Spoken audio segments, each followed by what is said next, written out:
Bonjour et bienvenue à cette troisième séance du cours des statistiques multivariées consacrée à l'analyse factorielle.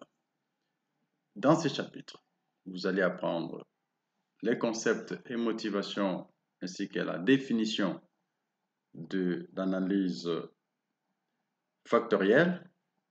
Et nous allons distinguer deux types d'analyse factorielle, c'est-à-dire l'analyse factorielle exploratoire et l'analyse factorielle confirmatoire. Ensuite, nous ferons des applications dans une deuxième vidéo, parce que cette vidéo est consacrée aux éléments théoriques. Alors, en guise d'introduction, il faut savoir ceci, que l'analyse multivariée, l'analyse factorielle est une méthode d'analyse multivariée qui permet en fait de découvrir les relations entre les variables dites latentes et les variables observées, autrement appelées les variables des manifestations. Bien sûr, cette relation est tirée, ou ces relations sont tirées à partir des variables observées. Alors, qu'est-ce qu'on entend par variable latente? En fait, une variable latente, c'est une variable qui ne peut pas être directement mesurée, mais qui est au contraire reliée à un certain nombre de variables ou des facteurs que nous pouvons observer. Par exemple, l'intelligence, c'est un facteur latent, c'est une variable latente, mais on peut saisir la relation entre l'intelligence et les résultats à certains tests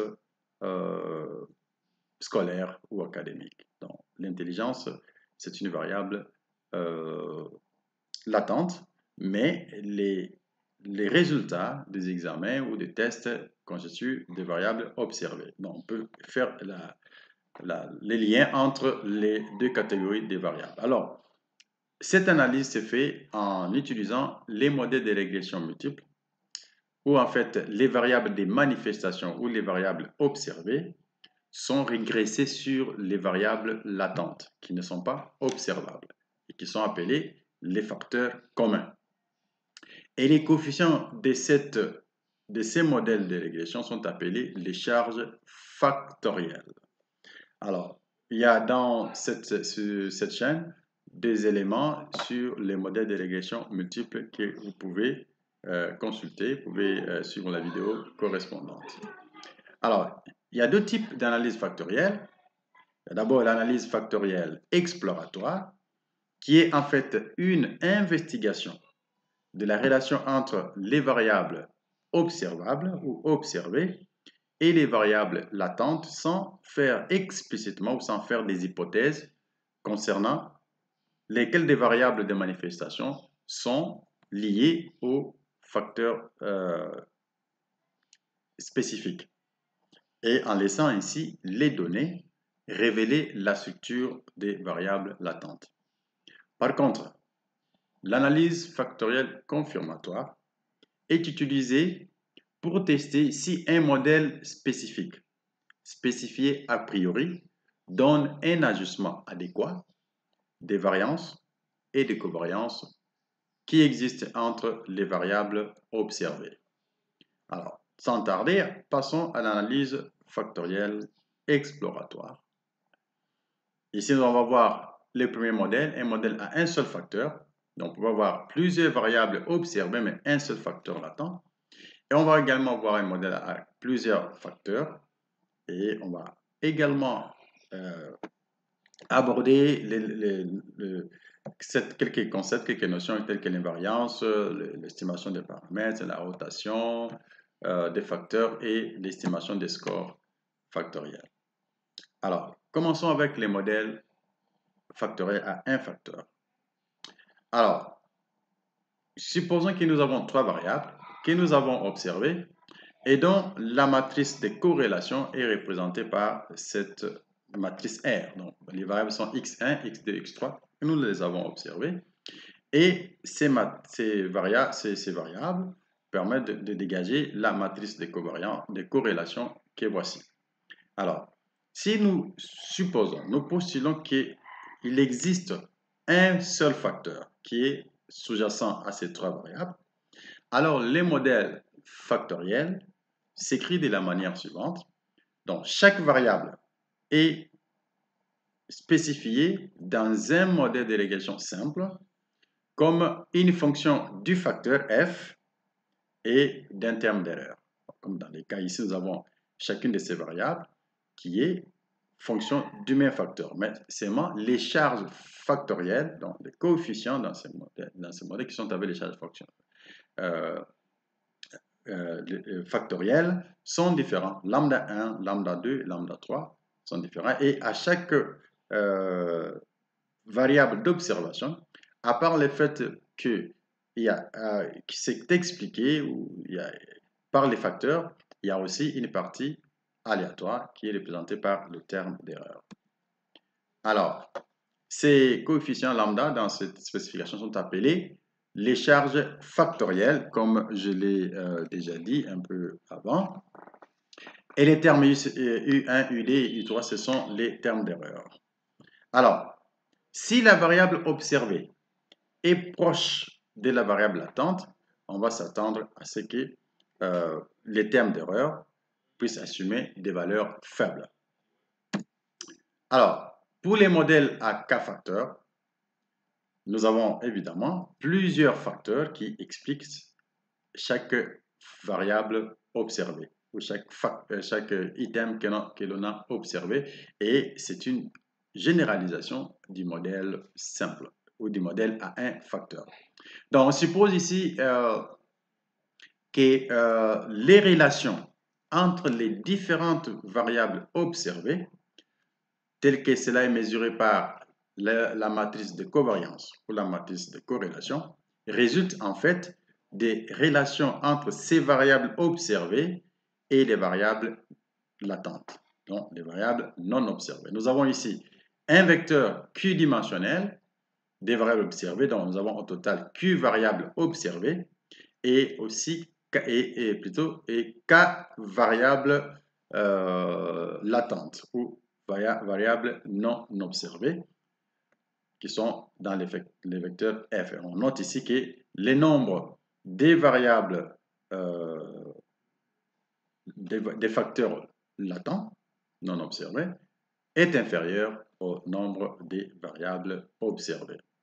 Alors, ces modèles peuvent être spécifiés de cette façon ici. Chaque variable observée est exprimée sous forme d'un modèle de régression multiple, régression linéaire multiple des facteurs.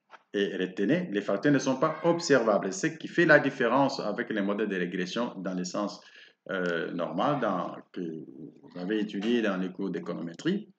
Les variables explicatives dans ces modèles de régression basés sur la théorie économétrique ou économique sont observées. Alors qu'ici, les variables indépendantes ou les facteurs ne sont pas observés. Alors, les coefficients lambda, indice IJ, donc, ce sont en fait les charges factorielles. Donc, IJ, c'est les indices ici, 1, 2, 2, 2, et ainsi de suite. Ce sont les charges factorielles et ces charges factorielles mesurent la dépendance entre les variables observées et les facteurs communs. Et ces modèles peuvent être écrits sous forme matricielle de cette façon ici, en définissant la matrice lambda, qui est la matrice des charges factorielles, les vecteurs F, les vecteurs des facteurs latents et les vecteurs U des termes d'erreur. Évidemment, il y a le vecteur X qui reprend toutes les variables observées et nous pouvons en fait écrire ces modèles de cette façon ici comme un modèle de régression multiple. Alors, sur ces modèles, il y a des hypothèses. D'abord, les vecteurs des erreurs et les vecteurs des facteurs sont indépendants. Ça implique en fait que les variables observées sont indépendantes et que les corrélations entre ces variables observées proviennent en fait de leur relation avec les facteurs communs. Et il faut retenir ici que les facteurs surviennent sous forme standardisée avec une moyenne nulle et un écart type qui est égal à 1. Et que les facteurs sont non corrélés entre eux. Les facteurs sont corrélés entre eux. Alors, dans ces cas bien précis, sous ces hypothèses, nous pouvons interpréter les charges factorielles comme les coefficients de corrélation entre les variables des manifestations ou les variables observées et les facteurs. On peut également trouver la variance, calculer la variance. Rappelez-vous, l'objectif de l'analyse multivariée, c'est une réduction des données, comme on avait dit avant, pour représenter l'essentiel de l'information contenue dans les données. Alors, on peut calculer la variance de chaque variable observée de cette façon ici, c'est-à-dire sigma carré i, c'est la somme des lambda ij au carré, la somme le long de j, bien sûr, plus psi i. Et nous posons que cette somme de lambda ij au carré est égale à hi au carré. Et psi i n'est rien d'autre que la variance du terme d'erreur dans l'équation de la variable i, la variable xi. Alors, dans cette expression en fait de la variance, le terme hi, h indice i au carré est appelé la communalité de la variable xi. Et cette communalité représente la variance de la variable xi qui est partagée avec les autres variables à travers les facteurs communs. Donc, la variance de la variable xi qui est partagée avec les autres variables observées à travers les facteurs communs. Et le terme psi i est appelé la variance spécifique de xi, de la variable xi. Et cette variance spécifique mesure la variabilité dans la variable x qui n'est pas partagée avec les autres variables. Donc, ici, la variance de chaque variable observée est décomposée en deux parties. La partie qui est la communalité et la partie qui est spécifique à cette variable-là. Et on peut également calculer la covariance entre deux variables observées en utilisant toujours les charges factorielles avec la formule suivante. Donc, lambda ij est donné par la formule qui, excusez-moi, voilà la formule ici, qui vous donne la covariance entre deux variables observées. Alors, il s'ensuit, comme je disais tout à l'heure, que la matrice de covariance de la population, qui est aussi appelée, comme on va le voir dans la suite, la matrice implicite de covariance, est composée de la manière suivante, donc deux composantes, une composante provenant des charges factorielles et une composante qui provient de variance spécifique. Et la matrice psi ici, donc psi majuscule, c'est une matrice diagonale. Alors, il faut remarquer ce qui suit, que cette matrice de covariance de la population, on le voit déjà, peut être décomposée en deux parties. Et dans la pratique, on estime cette matrice sigma, donc de covariance, par la matrice S, donc qui est la matrice de covariance d'échantillonnage, sur base des variables observées. Et par conséquent, ces deux matrices sont estimées de telle sorte dont les matrices lambda et psi sont estimées de manière à reproduire, ou de telle sorte que la matrice S de covariance d'échantillonnage puisse en fait prendre la forme requise. Alors, les nombres de facteurs, c'est K, donc K est le nombre de facteurs, est aussi déterminé de telle sorte que les modèles puissent reproduire en fait ou produisent un ajustement adéquat de la matrice de covariance observant des variables observées. Donc, et les résultats basés sur l'analyse sur la matrice des covariances sont équivalents ici, dans cette analyse factorielle, au résultat obtenu avec la matrice des corrélations. Alors, comment estimer les paramètres de ces modèles? On va voir en fait quel genre de paramètres on va voir ici. Alors, les problèmes ici, dans l'analyse factorielle exploratoire, c'est d'abord, c'est en fait d'estimer les charges factorielles. Donc, la matrice gamma. Ici, on va parler de la matrice gamma chapeau, dans l'estimation de la matrice gamma. Et on va aussi estimer les composantes de la matrice psi. Et qui, de telle sorte que cela puisse se reproduire dans la matrice de covariance d'échantillonnage. Donc, ça veut dire en fait que la matrice d'échantillonnage, la matrice de covariance, doit être égale à la somme des matrices estimées, ok? Donc, les carrés de la matrice lambda plus la matrice lambda estimée plus la matrice psi estimée. Donc, la somme doit donner la matrice S des variables observées. C'est pourquoi nous avons dit que les matrices lambda et psi doivent être de telle sorte qu'elles puissent reproduire la matrice de covariance de l'échantillon. Alors, étant donné en fait l'estimation, étant donné une estimation, lorsque nous avons les charges factorielles, on peut estimer les variances spécifiques. En fait, on va procéder par l'estimation des charges factorielles pour trouver la première composante. Et dès que nous avons la première composante, étant donné que la matrice S est déjà connue, on peut utiliser, on peut soustraire les produits ici, les carrés de la matrice des charges factorielles de la matrice de covariance pour obtenir la matrice de variance spécifique. OK. OK. Dans les cas d'un modèle à un seul facteur, comment est-ce que nous faisons l'estimation? Et on va illustrer avec un exemple ici. Nous avons 3 variables et la matrice de corrélation suivante. Rappelez-vous, les résultats obtenus à partir de la matrice de covariance est identique à celui obtenu de la matrice de covariance.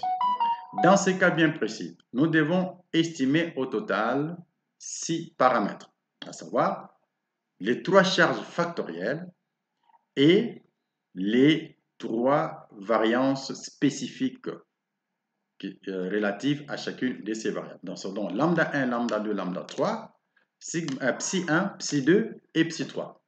Et étant donné l'équation qui doit égaliser la partie estimée, les membres gauche et les membres droits de l'équation matricielle que je vous ai montré tout à l'heure avec la matrice de covariance de la population, nous pouvons écrire cela, cette équation de la manière suivante. Nous avons la matrice S, donc ici dans ce cas c'est la matrice R, est égale au produit de lambda plus la matrice diagonale des variances spécifiques.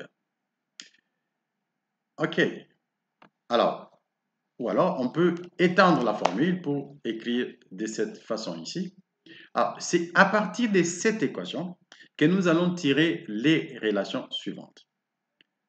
On va faire correspondre les composantes de ce que nous avons, de la matrice, du carré en fait de la matrice lambda, donc la matrice lambda plutôt, et la matrice S. Donc on trouve ici en fait que lambda 1, 1, donc lambda 1, 1, lambda 1, 2 est égal à 0,83. Donc nous prenons ici les composantes correspondantes. Donc 0,83 est égal à lambda 1, lambda 2 chapeau, plus 0.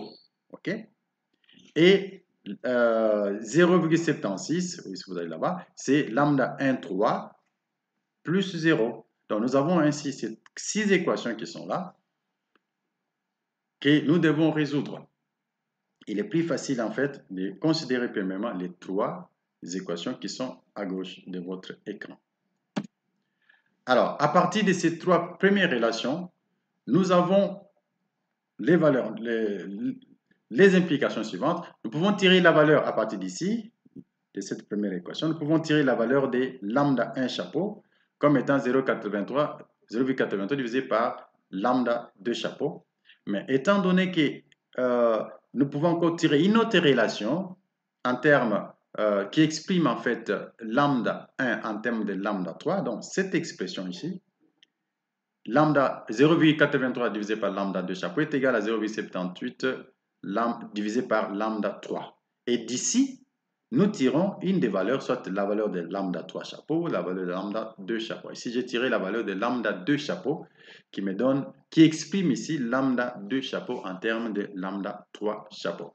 Alors, après ça, je vais tout simplement faire des substitutions dans les différentes équations. J'utilise ici la troisième équation pour trouver une expression, pour trouver en fait une équation qui est exprimée en termes de lambda 3 chapeau, qui nous permet de déterminer lambda 3 chapeau. Et ici, la réponse est 0,79. Et je peux utiliser la valeur de 0,79 dans les autres équations pour trouver lambda 2 chapeau et lambda 3 chapeau. Et vous pouvez vérifier que lambda 1, la valeur de 0,99 ici, peut être trouvée avec ces deux expressions pour vous convaincre que la réponse est correcte. Alors finalement, après avoir trouvé les covariances, nous pouvons alors obtenir les variances spécifiques. Donc, il suffit de prendre 1 moins les carrés de lambda 1 chapeau pour trouver le psi 1. Et nous avons fait ça pour les trois variances spécifiques. Alors, vous devez vous convaincre. Parce que nous parlons des variances, il faut que la solution à ces modèles factoriels puisse avoir des variances positives. Parce que c'est une aberration d'avoir, dans les cas normaux, d'avoir une variance négative. Alors, pour l'estimation du modèle à cas facteur, ici, on peut utiliser deux méthodes, ou on peut les faire de deux manières, soit en appliquant ce qu'on vient d'appeler l'analyse des facteurs principaux, ou utiliser la méthode du maximum de vraisemblance. Alors, considérons premièrement la technique de l'analyse des facteurs principaux. En fait, vous êtes déjà habitué à l'analyse des composantes principales.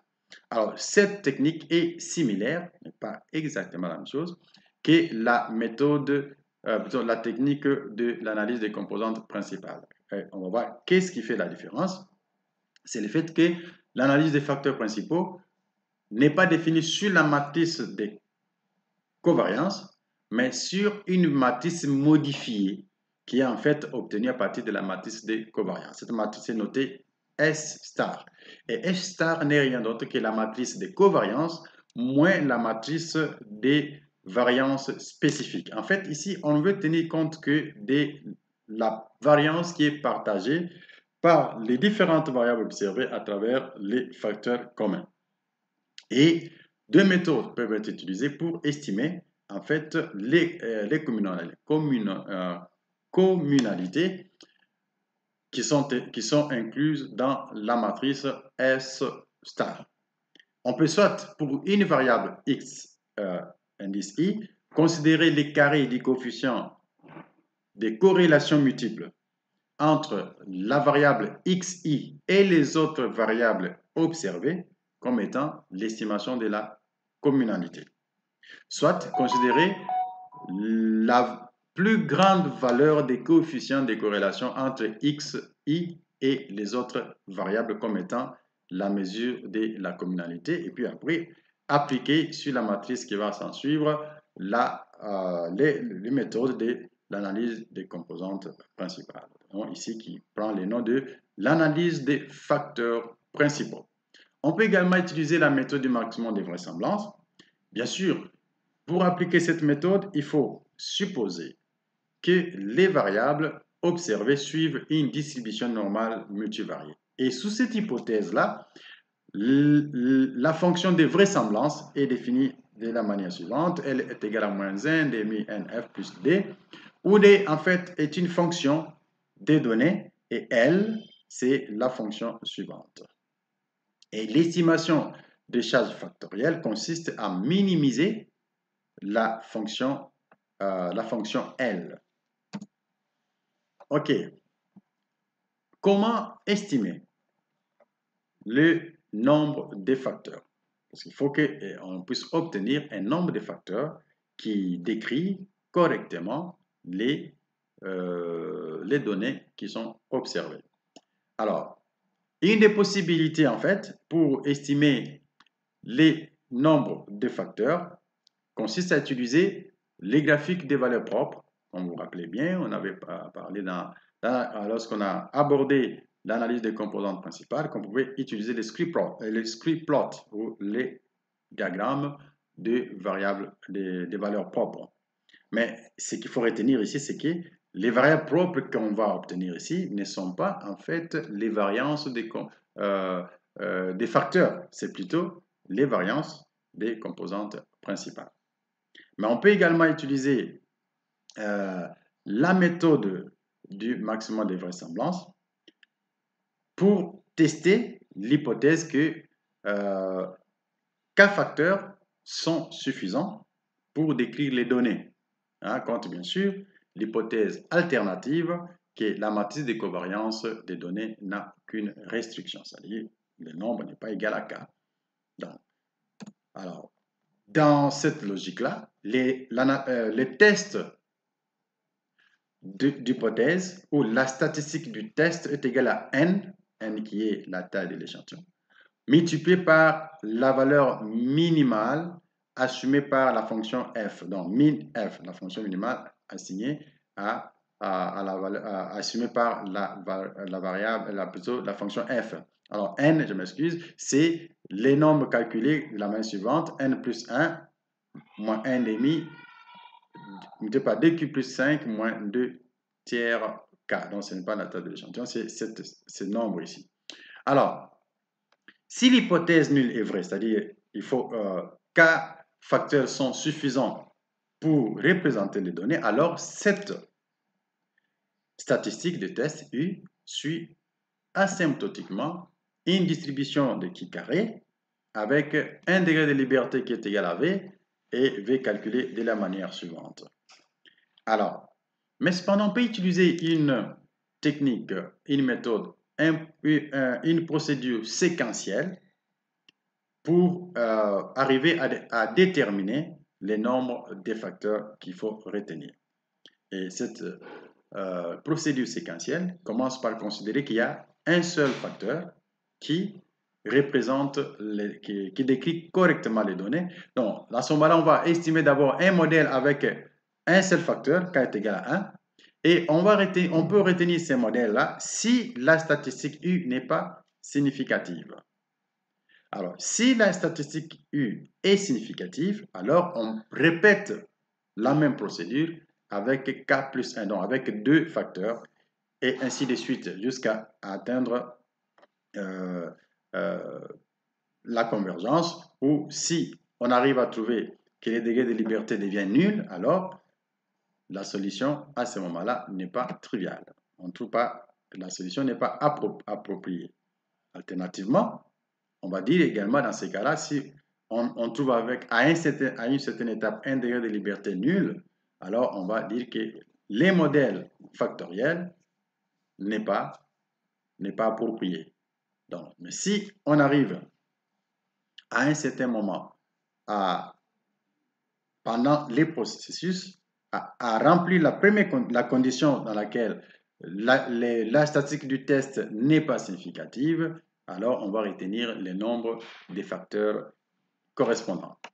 Alors, dans l'analyse factorielle, on parle généralement de la rotation des facteurs. On va voir pourquoi est-ce que c'est important et qu'est-ce que cela veut dire. D'abord, il y a un problème qui se pose dans l'analyse factorielle, c'est que cette analyse ne nous amène pas à une solution unique de la matrice des charges factorielles. Mais bien au contraire, cela amène à une infinité de solutions. Alors, c'est ainsi que pour résoudre ces problèmes, on introduit une matrice G définie de la manière suivante. Lambda multiplié par sigma, plutôt par psi inverse, multiplié par lambda, cette matrice, a des éléments qui sont orientés ou arrangés en ordre décroissant de grandeur.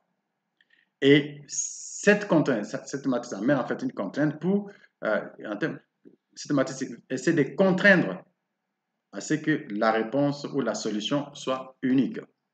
Alors, elle permet d'estimer les paramètres de cette analyse, de l'analyse factorielle, donc les charges factorielles et les variances de façon unique. Et ça conduit également à des facteurs qui sont orthogonaux et qui sont arrangés en ordre décroissant d'importance. Mais cette méthode, cette technique a des implications. Et quelles sont ces implications?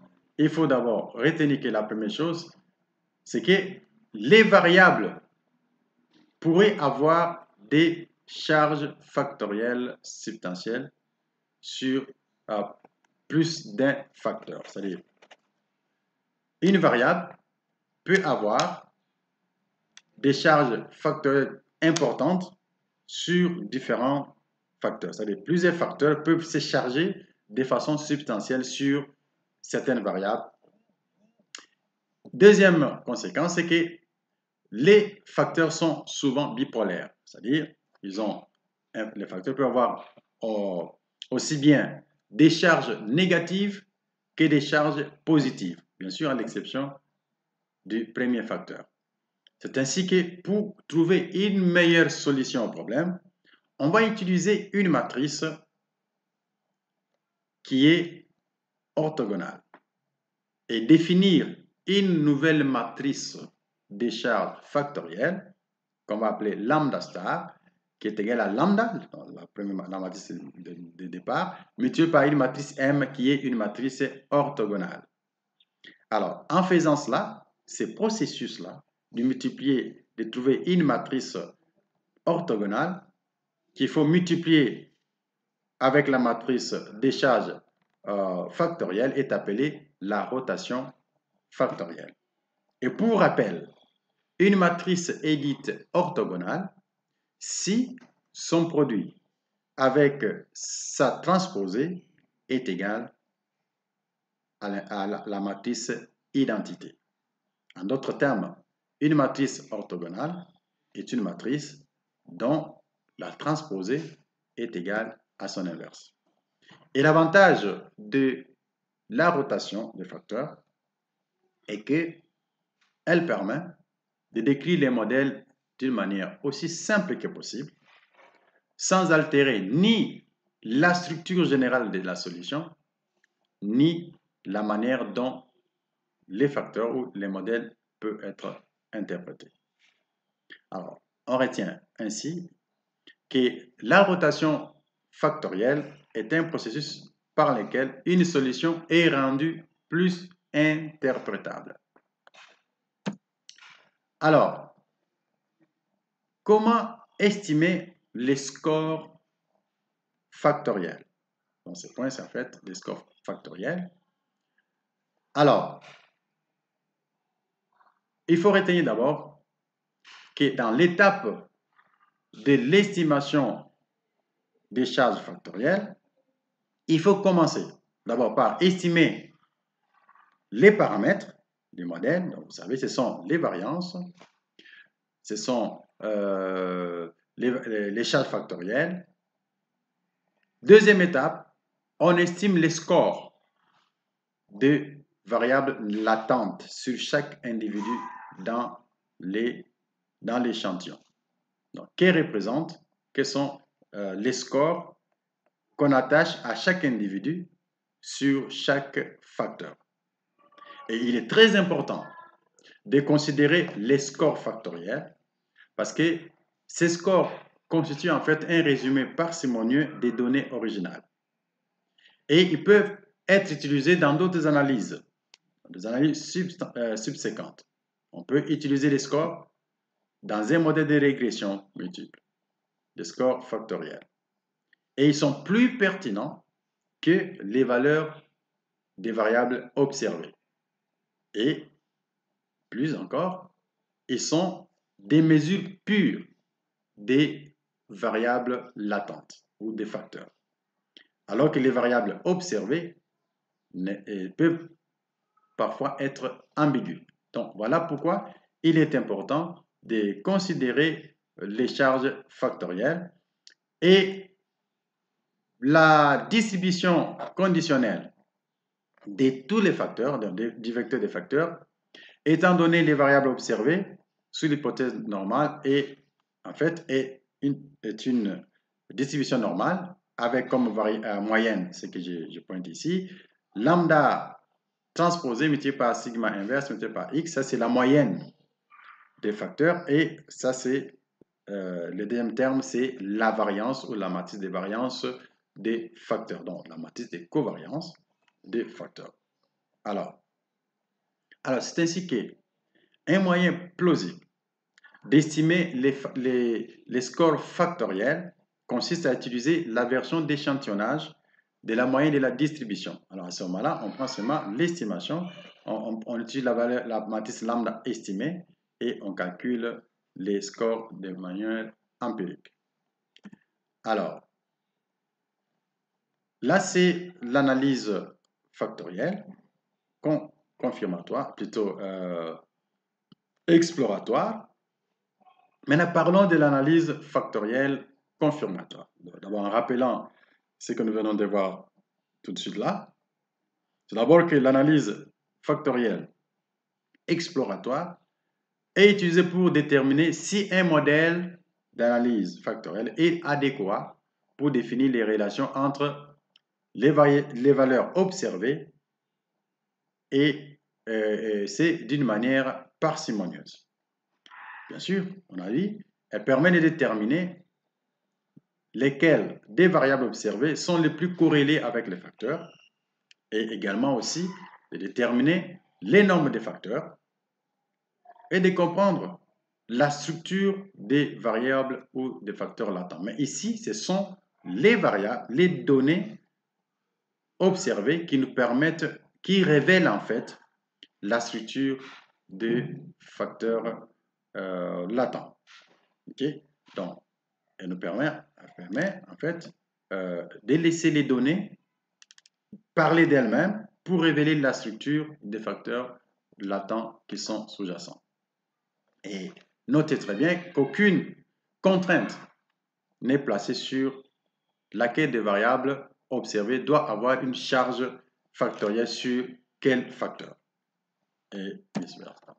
Alors, mais pour les modèles d'analyse confirmatoire, ici, des variables particulières observées sont permises d'être liées à des facteurs particuliers, alors que les autres peuvent ne pas être postulés liés à certains facteurs. Ainsi, pour les variables des manifestations qui ne sont pas reliées aux facteurs spécifiques, les charges factorielles pour ces variables, ces facteurs-là sur la variable sont nulles. Et un modèle, contrairement au modèle d'analyse factorielle exploratoire, un modèle d'analyse factorielle confirmatoire peut être basé sur une théorie quelconque, que vous considérez une théorie, ou peut partir à partir d'une analyse factorielle exploratoire. Et ceci, en fait, consiste à postuler un modèle spécifique pour une base de données similaire, par exemple, à une base de données qui a été déjà utilisée. Et dans le deuxième cas, il y aura des variables qui auront des charges factorielles nulles parce que dans l'analyse exploratoire, ces charges étaient faibles, par exemple. Alors, ceci permet en fait à certaines variables d'être corrélées, mais pas les autres. Et l'intérêt principal de l'analyse factorielle confirmatoire, c'est en fait d'examiner les relations entre les facteurs et les relations entre les facteurs et les variables des manifestations. Donc, il y a deux aspects ici. Analyser les relations entre les facteurs latents, d'une part, et les relations entre les facteurs latents et les variables des manifestations d'une part. Mais il faut ainsi noter que l'analyse confirmatoire emprunte beaucoup de concepts à l'analyse exploratoire, à l'exception de la structure, à l'exception du fait que la structure des facteurs est prédéterminée par un modèle qu'on va essayer de vérifier plutôt que révélé par les données. C'est ça la différence importante ici. Dans les modèles d'analyse factorielle exploratoire, ce sont les données observées, les variables des manifestations qui révèlent la structure des facteurs. Alors que dans les modèles d'analyse factorielle confirmatoire, nous spécifions les modèles et par la suite, nous vérifions si ces modèles-là reproduisent correctement les données qui ont été observées. Voilà la grande différence entre les deux. Alors, comment se présentent les modèles d'analyse factorielle confirmatoire? Il est spécifié de la manière suivante, y est égal à lambda f plus e. Y, c'est les vecteurs p fois 1, de dimension p fois 1 des variables des manifestations. Lambda, c'est la matrice de charge factorielle. F, c'est le vecteur des facteurs qui a la dimension q fois k. Rappelez-vous, q inférieur à p. Et E, c'est les vecteurs de termes d'erreur. Et ici, on fait l'hypothèse que les variables des manifestations, les facteurs ainsi que les termes d'erreur sont respectivement des moyennes nulles. La moyenne des variables des manifestations, des facteurs et des erreurs sont nulles.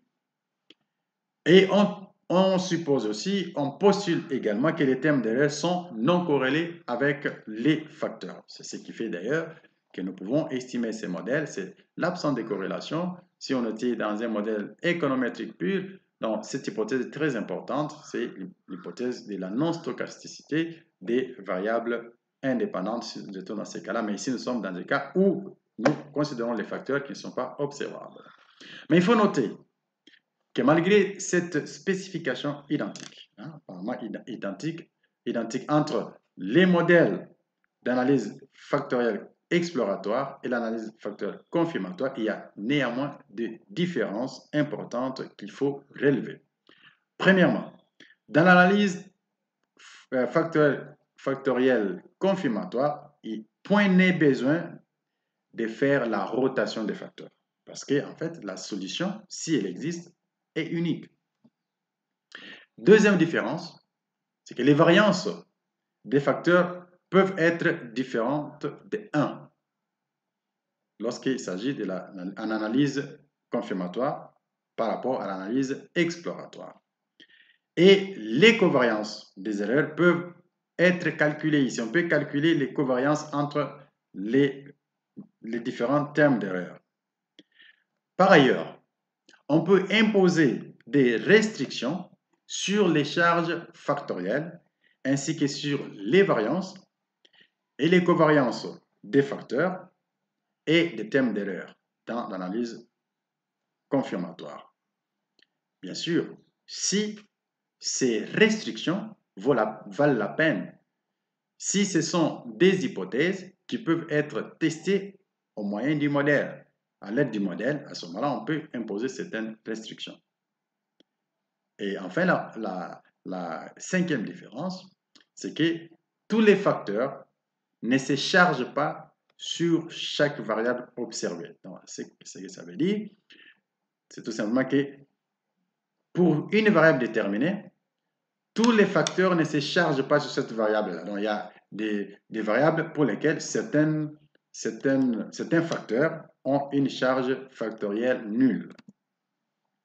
Alors, lorsque nous parlons du modèle factoriel confirmatoire, il se pose une question. Est-ce que les paramètres du modèle peuvent être estimés de façon unique? Et ça, c'est la question d'identification. Est-ce que ces paramètres peuvent être identifiés, estimés de manière unique? Alors, pour ce faire, on va considérer un modèle avec 3 variables d'observation et 2 facteurs ou 2 variables latentes. Donc, nous avons x, x' et y qui sont des variables observées et nous avons des variables latentes u et v. Et les modèles, les variables observées et les facteurs sont reliés par les 3 équations que voici. Alors, sous les hypothèses que chaque terme d'erreur dans chaque spécification a une moyenne nulle et que les termes d'erreur eta et eta' sont non corrélés entre eux, mais également avec epsilon dans la première équation, et également qu'il y a l'absence de corrélation entre les facteurs non observés V et les termes d'erreur epsilon dans la première équation. Alors, sous ces 3 hypothèses, la matrice de covariance prend la forme suivante. Rappelez-vous, ici, nous ne faisons que utiliser les membres de gauche, plutôt les membres de droite de la relation qui dit la matrice de covariance de l'échantillon a 2 composantes. D'abord, la matrice de covariance des facteurs, des charges factorielles et la matrice de variance spécifique. Donc, à ce moment-là, dans ce cas précis, voici la forme de la matrice. Et nous avons au total 6 paramètres à estimer. C'est d'abord la variance de V, V qui est un facteur, donc une variable latente.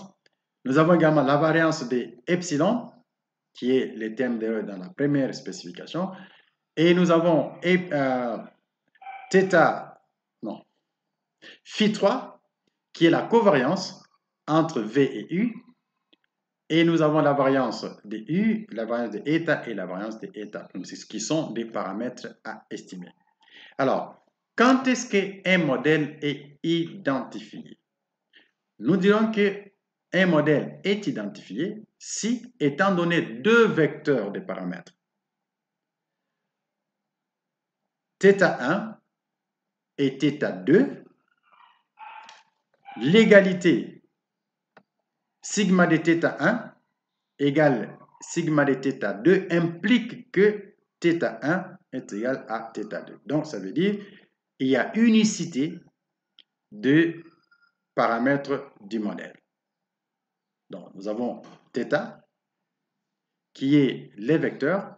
S'il existe un autre θ, un autre vecteur des paramètres, alors ce deuxième vecteur doit être égal au premier. Donc, c'est l'unicité de la solution qui est établie dans ces cas-là. Donc, à ce moment, on va dire que le modèle est identifié. Donc, il faut noter que l'identification dans l'analyse confirmatoire, en fait, dépend premièrement du modèle et de la spécification des paramètres qui sont fixes, les paramètres qui sont contraints et les paramètres libres à estimer.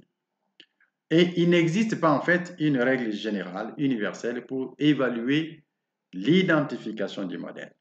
Cependant, on peut utiliser une condition nécessaire, mais qui n'est pas suffisante, qui dit que le nombre de paramètres libres doit être inférieur à Q multiplié par Q plus 1 divisé par 2. Et ça, ce n'est rien d'autre que les covariances non dupliquées, okay, la partie non dupliquée des covariances de la matrice de covariance. Alors, si un modèle est identifié, alors à ce moment-là, on peut l'estimer. Et ici, rappelez-vous, ce n'est pas une estimation à la manière de l'économétrie.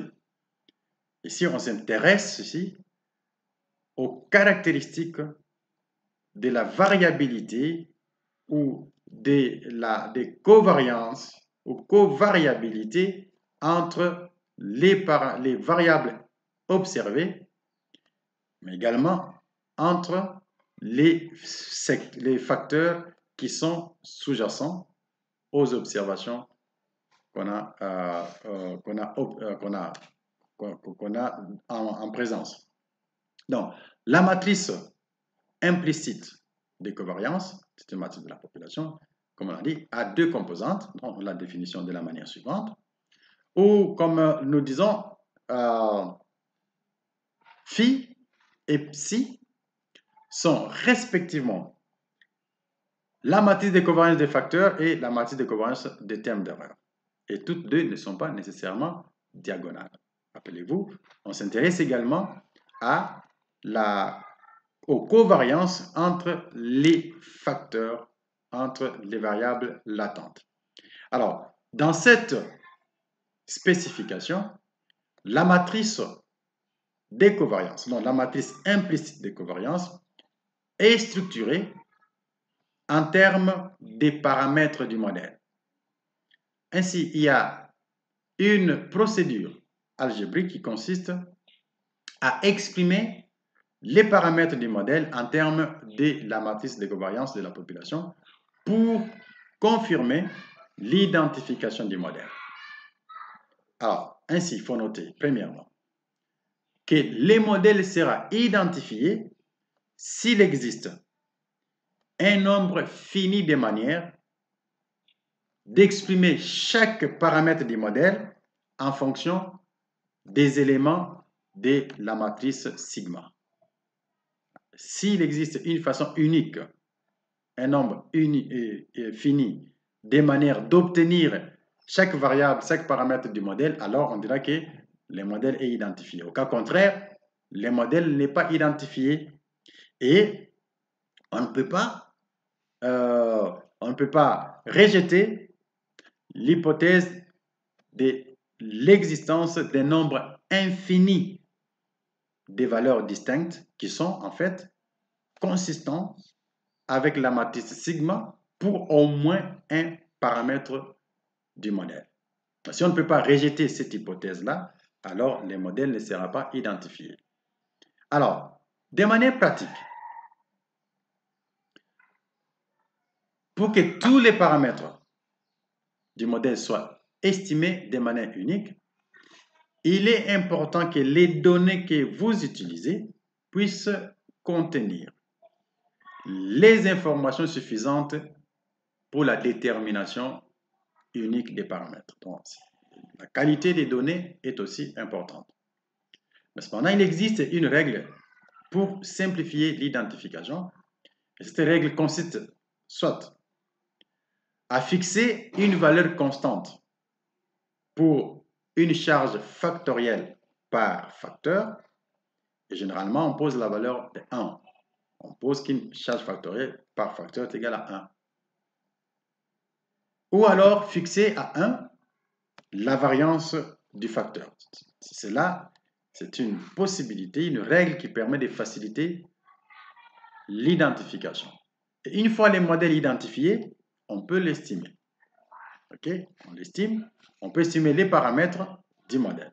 Et quels sont les paramètres à estimer? Bien sûr, en utilisant ici la méthode du maximum de vraisemblance, qui suppose bien sûr que les variables observées ont une distribution normale multivariée. Alors, on pourra ainsi estimer les modèles s'il est identifié. On va en fait estimer les charges factorielles, les variances des termes d'erreur et les covariances entre les facteurs. Et ça, c'est ce qu'on ne pouvait pas faire. Par exemple, l'estimation des variances des termes d'erreur et l'estimation des covariances entre les facteurs ne pouvait pas être faite dans les modèles d'analyse factorielle exploratoire. Alors, les valeurs des paramètres qui sont inconnus doivent être choisies en suivant un principe. Quel est ce principe? on doit estimer les paramètres de telle sorte que la matrice implicite de la population, donc la matrice implicite des covariances, soit aussi proche que possible de la matrice d'échantillonnage, donc la matrice des covariances sur l'échantillon. Alors, cela permet au modèle d'être consistant dans le sens que ce modèle va tenir compte d'une plus grande proportion d'informations contenues dans les données. Et cette estimation est faite, conduit en fait au résultat que la maximisation de la vraisemblance des données observées. Donc, ça conduit au même résultat que si on maximisait la fonction de vraisemblance des données observées, ce qui est d'ailleurs à l'origine ou l'essence même de la méthode du maximum de vraisemblance. Ainsi, il faut retenir ceci, que si on ajuste les modèles à la matrice de covariance des variables observées, cela conduit aux estimateurs du maximum des vraisemblances des paramètres. Donc, il suffit tout simplement d'ajuster les modèles à la matrice de covariance pour obtenir les résultats qui sont équivalents, qui sont les mêmes que ceux qui seraient obtenus avec la méthode du maximum des vraisemblances. Et cette estimation des paramètres du modèle est faite en minimisant la distance entre deux matrices. Premièrement, la première matrice, c'est la matrice implicite, de covariance, sigma de θ, et la matrice des observations, donc la matrice de covariance des variables observées, donc cette distance est stipulée par la fonction d'ajustement suivante, où P représente le nombre de variables observées. Alors, les vecteurs qui minimisent cette fonction d'ajustement, bien sûr, après convergence d'une procédure itérative d'optimisation non linéaire, ces vecteurs-là vont contenir les solutions ou les valeurs estimées des paramètres du modèle. Alors, une fois les modèles estimés, on peut l'évaluer. On peut évaluer l'ajustement du modèle. Et pour le faire, on va comparer les modèles saturés, c'est-à-dire les modèles full, le modèle pleinement, complètement paramétrisé, à un modèle spécifique, à un modèle restreint.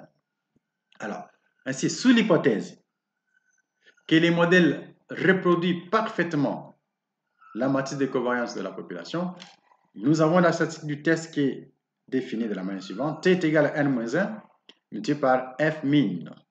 F min, c'est la valeur atteinte par la fonction d'ajustement, le minimum atteint par la fonction d'ajustement.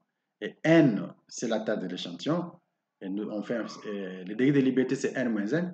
Mais lorsque vous utilisez des logiciels, il y a des logiciels qui considèrent, qui calculent cette statistique avec n au lieu de n-1. Donc, ça dépend des logiciels.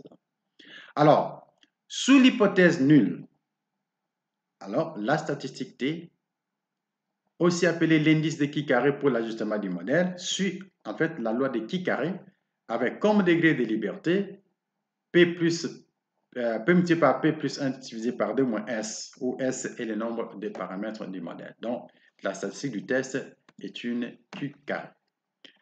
Mais il faut remarquer en fait ceci, que la statistique en question, la statistique T, accuse une certaine faiblesse, d'avoir une tendance fallacieuse d'être associée aux valeurs significatives, surtout lorsque la taille de l'échantillon est large, même si le modèle testé n'est pas correct.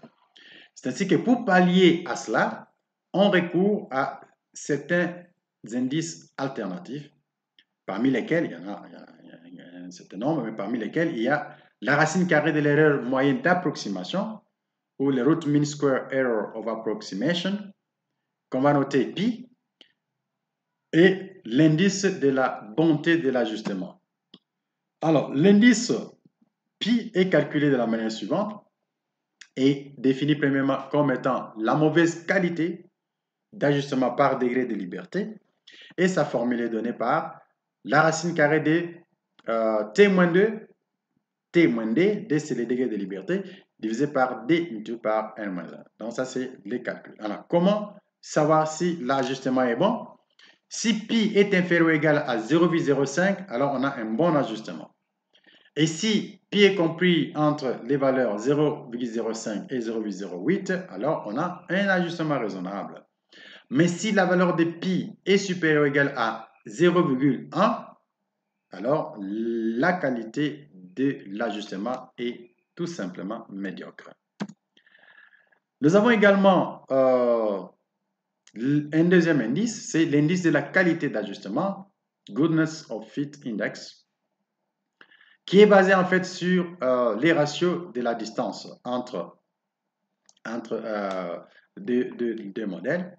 Et cet indice de la bonté d'ajustement peut être obtenu avec la formule suivante. Donc, on peut calculer la formule suivante. Et dans cette formulation, K, c'est le nombre des valeurs uniques et df, c'est le nombre de degrés de liberté. Et bien entendu, cette valeur est comprise entre 0 et 1. Mais en pratique, une valeur comprise entre 0,9 et 0,95 suggère un bon niveau d'ajustement. Alors, parlons pour terminer de la comparaison entre l'ACP, donc l'analyse des composantes principales et l'analyse factorielle. Alors, il faut retenir ceci, que comme dans l'analyse des composantes principales, l'analyse factorielle essaye d'expliquer les données multivariées par un nombre limité de facteurs. Donc, c'est-à-dire, nous essayons de réduire la dimensionnalité des données. Mais cependant, il faut savoir que les procédures utilisées pour atteindre cet objectif sont assez différentes. Ainsi, énumérons quelques différences entre les deux techniques. Premièrement, l'analyse factorielle essaie d'expliquer les variances et les corrélations des variables observées à travers un nombre limité de facteurs. Alors que l'ACP est centré sur l'explication de la variance des variables observées. Ainsi, si les nombres de composantes retenues augmentent, ça passe par exemple, ça c'est la deuxième différence, si le nombre de composantes retenues augmente de m à m plus 1, les premières m composantes restent inchangées. Ça c'est la caractéristique de l'invariance de l'analyse factorielle. Alors, mais ceci n'est pas, c'est le cas pour l'analyse factorielle, bien sûr, où il peut y avoir des changements substantiels de tous les facteurs si le nombre de facteurs est inchangé. Autre différence, le calcul des scores des composantes principales est assez simple, contrairement au calcul des scores dans l'analyse factorielle. Okay, bien sûr, il y a beaucoup de méthodes qui sont suggérées pour cela. Finalement, il faut savoir qu'il y a généralement, il n'y a pas des relations entre les composantes principales d'une matrice de corrélation et celle d'une matrice de covariance. Ça, c'est dans l'analyse des composantes principales. Mais dans l'analyse factorielle, il y a certainement, il n'y a pas de différence. Okay? Pour l'analyse factorielle, bien sûr, exécutée par la méthode du maximum de vraisemblance, les résultats basés sur l'une ou l'autre des deux matrices sont équivalents. C'est une différence importante. Lorsque vous faites l'analyse factorielle, l'analyse des composantes principales, les composantes principales obtenues à partir de la matrice de covariance sont différentes de celles obtenues à partir de la matrice de corrélation. Mais avec l'analyse factorielle, cela n'est pas le cas. Voilà pour ce chapitre. On en est à la fin. La prochaine vidéo ou les 2 prochaines vidéos qui seront postées vont concerner l'application de l'analyse factorielle exploratoire et l'analyse factorielle confirmatoire sur le logiciel R. Dans l'entretemps, je vous souhaite une bonne application, une bonne maîtrise de cette partie théorique et je vous retrouverai à très vite avec l'application numérique de ces 2 techniques. Au revoir.